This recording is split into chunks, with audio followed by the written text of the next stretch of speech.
And with that, welcome to a new video on the channel, friends. Glad to have you back out there watching. I've played Alien Rogue Incursion, but only about 75–80% of it. And why that is, we'll get into in just a moment. But in this review, the main focus will be what does the game already do well and what maybe not so much. Let's start with the immersion, meaning the feeling you get when you put on the headset and step into the main character for the first time. And I have to say, the game really delivers a solid performance here. The only thing I found a bit odd was that whenever you moved your arms or hands in the game, he, meaning Sula Hendricks, our main character, would always lift his elbows up as well. That was a bit weird at first, but so be it. That's really nitpicking because everything else regarding immersion worked wonderfully. And of course, immersion also includes how do you behave in a gunfight. What are the weapons like when you swing them, aim with them, or use the multi-tools? And here I can say in good conscience that the game delivered across the board because it's actually designed so that there's a tiny millisecond delay. You notice this when you lift the weapon, when you aim, or when you use the tools. It gives you the sensation that you're really holding heavy objects in your hands and interacting with the world using them. Personally, I thought that was really, really cool. And of course, weapons are also a big topic in the Alien universe.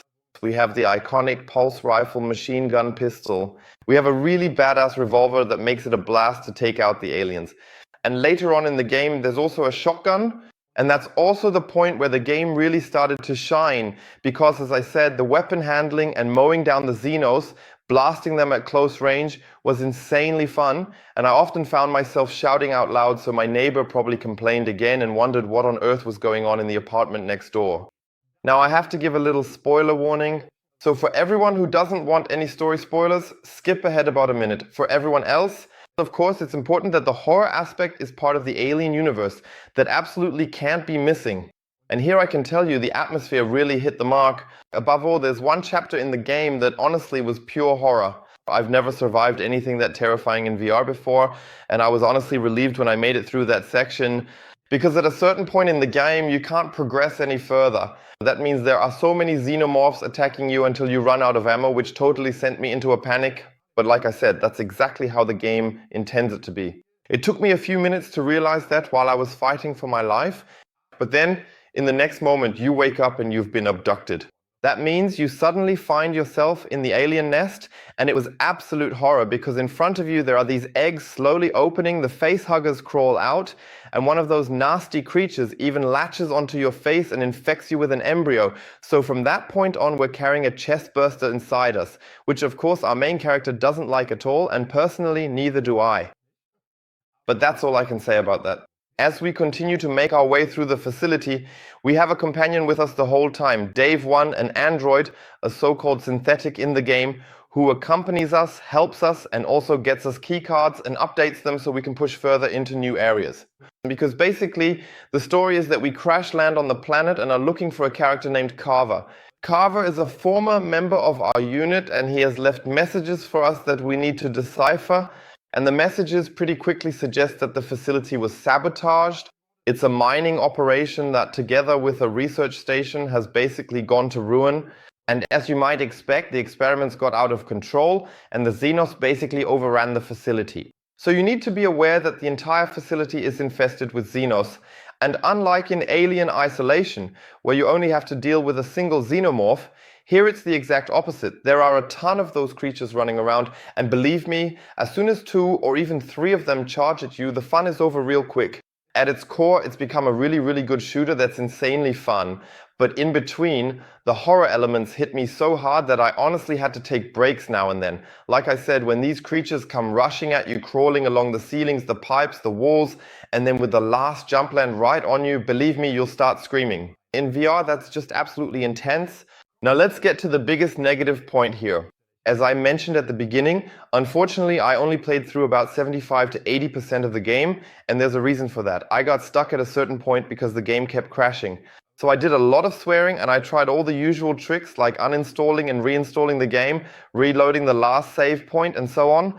Nothing worked, so I was honestly a bit frustrated, or still am, that as I said, I can't finish the story.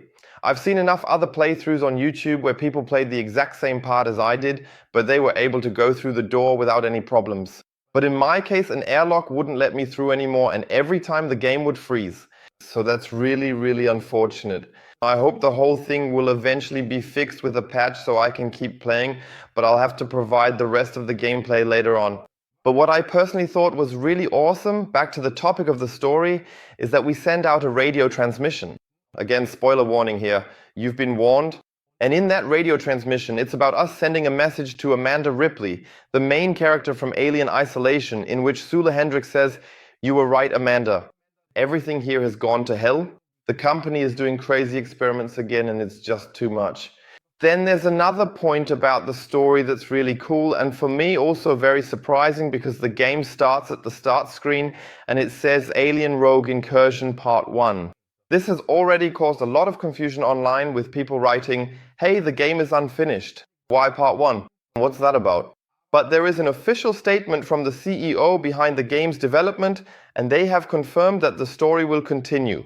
Alien Rogue Incursion is a complete game in itself, but in terms of the story it actually continues and supposedly the next part is already coming in 2025. I have my doubts whether they'll be able to deliver it that quickly, but personally I think it's really cool that the story continues even though, as I said, I don't know the ending yet. I also didn't want to spoil myself too much about it. I'm missing about 30 minutes if you look at the game on YouTube, like when others have uploaded the full game. As I said, it really annoys me, but maybe I'll still manage to catch up on it, like I said, if the game gets fixed at that point for me. So, to sum it up, Alien Isolation is a really, really good horror shooter that for the most part focuses more on shooter elements because, as I said, you have to blast your way through a lot of waves of Xenos. But the sections that focus on the horror aspect are really intense and absolutely wild. So believe me, you will scream. That's for sure. So I can honestly tell you, aside from the problem I had with the bug, which I hope will be fixed, this is an absolutely worthwhile PSVR 2 title. So I don't know how things are with the Steam version, but for me personally, the game delivered from start to finish.